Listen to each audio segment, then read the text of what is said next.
book something with them. And then what happens is we're having the operator push a button. We're talking about where we're at in that conversation. And then the machine learning looks at the person's photo on LinkedIn, does face analysis, the personality, and looks at all their stuff. And then looks at the prior thread of conversations and will come up with 2 or 3 sentences. So each correspondence is 100% custom to that person. Our human operator looks at it. They're not supposed to change much, word or 2, and then hit send. And then we're working this cadence to create activity to earn the right to, get you in conversations with people for whatever the objective is. And that phase that you just discussed, that is all LinkedIn related conversations, not through my email, correct? We're still on LinkedIn for that phase? Yes, that's all. Everything I mentioned, this is the LinkedIn core with the 3 components. And I just wanted to be clear, you said a human operator, so there'll be a person who will be fielding the inquiries that come basically onto my LinkedIn page or into a pseudo page that looks like it's my LinkedIn page, but it's actually coming to you all. Is that what we're saying here? Yeah. So yeah, it's not a complete hands-off autonomous driving vehicle because we still want you in your LinkedIn, on your LinkedIn, right? Global, right. And people better than we would ever know. Right. So you're working some magic, but everything that we're doing from say the outbound, it's on your LinkedIn, and we have a software that's on our end that we're gonna put a message in, we're gonna hit send here, and it's gonna go on your LinkedIn. Right. So that's how that software is operating. And I'm just, I guess there's 2 pieces of that I wanted to make sure I understood. One was it was inside LinkedIn, which you said yes. The second was that it's a human being that's doing it, not straight AI that's doing it. That's the correct. Second. First message that we put out, we actually co-write together. Okay. So that's not an AI cold thing. The creation of the second message with the human operator is AI and machine learning, but they're eyeballing it. Okay. And then there was one other piece.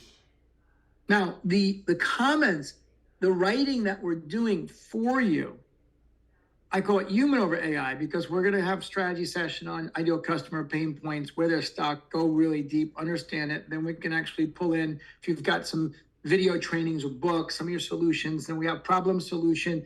And then once you're like, okay, this is good. These are like 24 of these things scoped out. Then that goes into our software. Mm-hmm.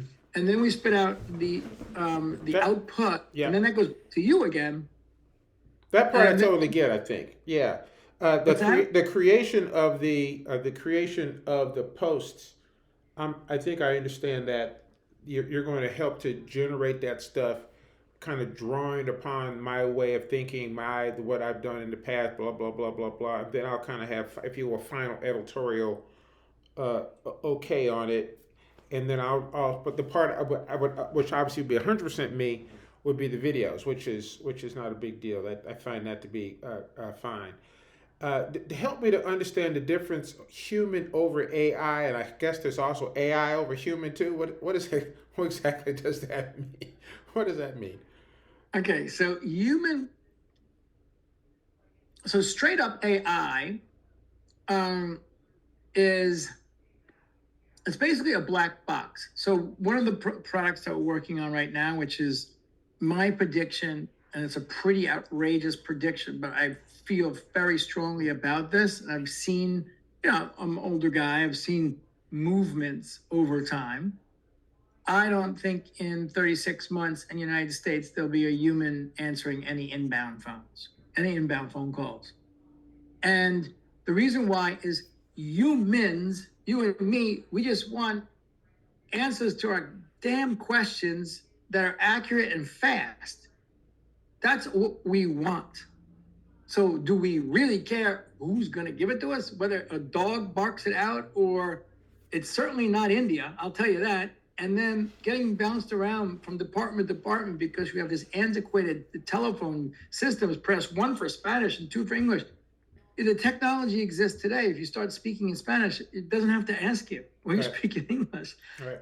So those telephone answering, however they are, doctors, offices. My saying is, if it's a shitty job, which answering phones are, then people will do a shitty job. So answering phones is not a great job. So you have high turnover. It's expensive. My dad is a retired dentist. He had very expensive people answering the phones. They're in a bad mood. They miss. They come up. They don't come up. They don't really quickly be able to be empathetic with a customer and then solve problems and or understand it's a new prospect. And if it's a new prospect, answer their questions and book appointments. So the software that we're building does this communication, and the brain behind what's getting responded to is the AI brain. Now we program it with, say, scripts that or is like a highway with a guardrail. So we keep it in the guardrail, but literally this is like where it gets interesting is because the AI is with the guardrail intelligent enough with the knowledge base to be able to do this amazing job. That's what I mean about let's just call that a black box with guardrails.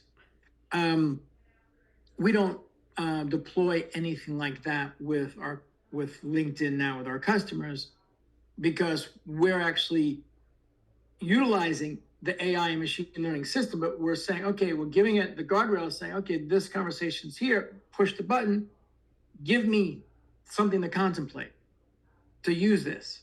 And it does. And then we push send. And if we don't like it, we just hit redo it again. So that's what I mean, human over AI, is that like it's not just cold AI running amok. Okay. And then AI over human, I don't know what that one means. Okay, well. but human over AI, it's just a control metric because it's your brand. I mean, I have my people running my brand. It's your brand. We respect it's every client's brand. So we want to make sure there's a level of, transparency before we see what we're putting out there. Okay. I'll have to do. It's an interesting concept, and AI over human, I think, is Terminator kind of stuff, or Matrix kind of stuff. That's a Terminator kneeling on a human, saying, "All right, listen, pal." Right. Let me tell you how I'm going to save the world by subordinating you to us. Yeah. So I heard, I've been deep in this, and it's bigger than the invention of the internet, where this is all going, because the magnitude of computations that's happening now because of what we have. It's going to have a very large positive impact in a lot of places, but it's also that question of, okay, Terminator. So one of these futurists, amazing scientists said, well, we don't have to worry too much about that for the next 10 or 20 years, because at the end of the day, we can always actually pull the plug.